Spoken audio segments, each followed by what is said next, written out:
Hey y'all, we back again with another Canuary recipe. Clock it!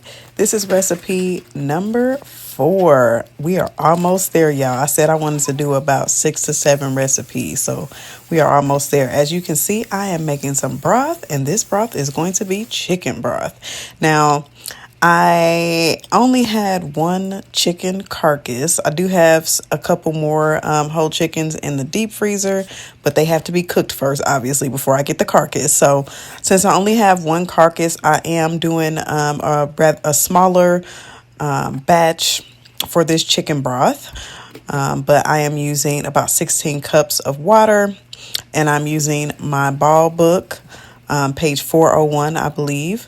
And so after I let it boil down for 2 hours, then I went ahead and strained it into another container to let it cool down.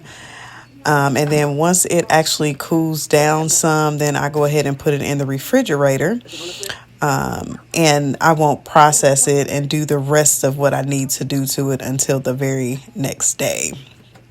So I'm really just kind of squishing down the vegetables to get as much broth out of them as I can. This is the next day. I am cleaning out my jars, and then I am filling up those jars and putting them in my canner to get ready to process the broth.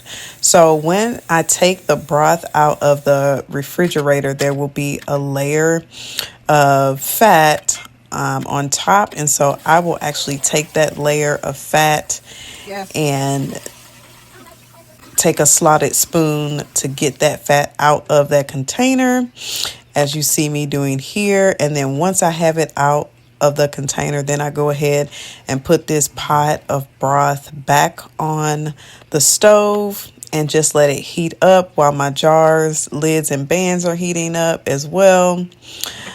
And then once I have heated it up some, or it's come to a boil, then I start putting them in my jars. So I put them in my jars. I make sure that I have about 1 inch head space before I put my lid and my band on the jar and put them into the canner. I am really hoping to be able to also can my turkey broth here soon. I had a whole turkey carcass from November, and so I plan to use that as chicken broth once I finally do process that broth as well. So I'll be doing another broth recipe before we get to the end of this month. So Canuary, we are almost done with January. So what have you canned this month? Let me know in the comments. I'm really excited to hear about what you've been canning. I've also been watching lots of Canuary videos this month as well, just to get some ideas, not just for Canuary, but for future. So I take this last jar, put it into the canner. I pour in my vinegar, and then I let it vent for 10 minutes, and then I process them for 25 minutes, and this is the end product.